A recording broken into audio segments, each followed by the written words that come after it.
शांताकारं भुजंगशयनं पद्मनाभं सुरेशं विश्वाधारं गगनसदृशं मेघवर्णं शुभांगं लक्ष्मीकान्तं कमलनयनं योगिभिध्यानगम्यं वंदे विष्णु भवभयहरं सर्वलोकैकनाथं। मंगलम भगवान विष्णु मंगलम गरुड़ध्वज मंगलम पुंडरीकाक्ष मंगलाय तनोहरि। ओम नमो भगवते वासुदेवाय। आज का दिन आप सभी के लिए मंगलमय हो। आइए सुनते हैं वैशाख मास कथा का 27वां अध्याय। प्रहलाद जी ने समवयस्क बालकों से कहा, मित्रों, इस संसार में मनुष्य जन्म बड़ा दुर्लभ है। इसके द्वारा अविनाशी परमात्मा की प्राप्ति हो सकती है, परंतु पता नहीं कब इसका अंत हो जाए। इसलिए बुद्धिमान पुरुष को बुढ़ापे या जवानी के भरोसे न रहकर बचपन में ही भगवान की प्राप्ति कराने वाले साधनों का अनुष्ठान कर लेना चाहिए। इस मनुष्य जन्म में श्री भगवान के चरणों की शरण लेना ही जीवन की एकमात्र सफलता है, क्योंकि भगवान समस्त प्राणियों के स्वामी, सुहृद, प्रियतम और आत्मा हैं। भाइयों, इंद्रियों से जो सुख भोगा जाता है वह तो जीव चाहे जिस योनि में रहे प्रारब्ध के अनुसार सर्वत्र वैसे ही मिलता रहता है, जैसे बिना किसी प्रकार का प्रयत्न किए निवारण करने पर भी दुख मिलता है। इसलिए सांसारिक सुख के उद्देश्य से प्रयत्न करने की कोई आवश्यकता नहीं है, क्योंकि स्वयं मिलने वाली वस्तु के लिए परिश्रम करना आयु और शक्ति को व्यर्थ गंवाना है। जो इनमें उलझ जाते हैं उन्हें भगवान के परम कल्याण स्वरूप चरण कमलों की प्राप्ति नहीं होती। हमारे सिर पर अनेकों प्रकार के भय सवार रहते हैं, इसलिए यह शरीर जो भगवत प्राप्ति के लिए पर्याप्त है, जब तक रोग शोकादि ग्रस्त होकर मृत्यु के मुख में नहीं चला जाता, तभी तक बुद्धिमान पुरुष को अपने कल्याण के लिए प्रयत्न कर लेना चाहिए। मनुष्य की पूरी आयु 100 वर्ष की है।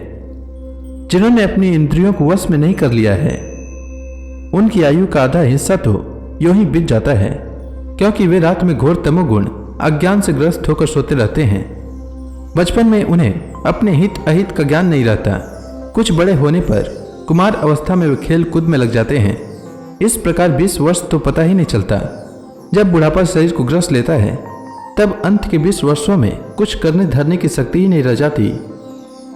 रह गई बीच की कुछ थोड़ी सी आयु, उसमें कभी न पूरी होने वाली बड़ी बड़ी कामनाएं हैं, बलात् पकड़ रखने वाला मोह है और घर द्वार की वह आसक्ति है, जिससे जीव इतना उलझ जाता है कि उसे कुछ कर्तव्य अकर्तव्य का ज्ञान ही नहीं रह जाता। इस प्रकार बची खुची आयु भी हाथ से निकल जाती है। दैत्य बालकों, जिसकी इंद्रियां वश में नहीं है, ऐसा कौन सा पुरुष होगा जो घर गृहस्थी में आसक्त और माया ममता के मजबूत फांसी में फंसे हुए अपने आप को उससे छुड़ाने का साहस कर सके। जैसे चोर, सेवक एवं व्यापारी अपने अत्यंत प्यारे प्राणों की भी बाजी लगाकर संग्रह करते हैं, और इसलिए उन्हें जो प्राणों से भी अधिक वांछनीय है उस धन की तृष्णा को भला कौन त्याग सकता है। जो अपनी प्रियतमा पत्नी के एकांत सहवास, उसकी प्रेम भरी बातों और मीठी मीठी सलाह पर अपने को निछावर कर चुका है, भाई बंधु और मित्रों के स्नेह पास में बन चुका है और नन्हे नन्हे शिशुओं की तोतली बोली पर लुभा चुका है, भला वह उन्हें कैसे छोड़ सकता है। जो अपनी ससुराल गई हुई प्रिय पुत्रियों, पुत्रों, भाई बहनों और दीन अवस्थाओं को प्राप्त पिता माता, बहुत सी सुंदर सुंदर बहुमूल्य सामग्रियों से सजे हुए घरों, कुल परंपरागत जीविका के साधनों तथा पशुओं और सेवकों के निरंतर स्मरण में रम गया है, वह भला उन्हें कैसे छोड़ सकता है। जो जनेंद्रिय और रसेंद्रिय के सुखों को ही सर्वस्व मान बैठा है, जिसकी भोग वासनाएं कभी तृप्त नहीं होती, जो लोभवश कर्म पर कर्म करता हुआ रेशम के कीड़े की तरह अपने को और भी कड़े बंधन में जकड़ता जा रहा है और जिसके मोह की कोई सीमा नहीं है, वह उनसे किस प्रकार विरक्त हो सकता है और कैसे उनका त्याग कर सकता है। यह मेरा कुटुंब है, इस भाव से उसमें वह इतना रम जाता है कि उसी के पालन पोषण के लिए अपनी अमूल्य आयु को गवा देता है, और उसे यह भी नहीं जान पड़ता कि मेरे जीवन का वास्तविक उद्देश्य नष्ट हो रहा है। भला इस प्रमाद की भी कोई सीमा है। यदि इन कामों में कुछ सुख मिले तो भी एक बात है, परंतु यहाँ तो जहाँ जहाँ वह जाता है वहीं वहीं दैहिक, दैविक और भौतिक ताप उसके हृदय को जलाते ही रहते हैं, फिर भी वैराग्य का उदय नहीं होता। कितनी विडंबना है। कुटुंब की ममता के फेर में पड़कर वह इतना असावधान हो जाता है, उसका मन धन के चिंतन में सदा इतना लवलीन रहता है कि वह दूसरे का धन चुराने के लौकिक पारलौकिक दोषों को जानता हुआ भी कामनाओं को वश में न कर सकने के कारण इंद्रियों के भोग की लालसा से चोरी कर ही बैठता है। भाइयों, जो इस प्रकार अपने कुटुंबियों के पेट पालने में ही लगा रहता है, कभी भगवत भजन नहीं करता, वह विद्वान हो तो भी उसे परमात्मा की प्राप्ति नहीं हो सकती, क्योंकि अपने पराये का भेदभाव रहने के कारण उसे भी अज्ञानियों के समान ही तमो प्रधान गति प्राप्त होती है। मित्रों, भगवान को प्रसन्न करने के लिए कोई बहुत परिश्रम या प्रयत्न नहीं करना पड़ता, क्योंकि वे समस्त प्राणियों की आत्मा हैं और सर्वत्र सबकी सत्ता के रूप में स्वयं सिद्ध वस्तु हैं।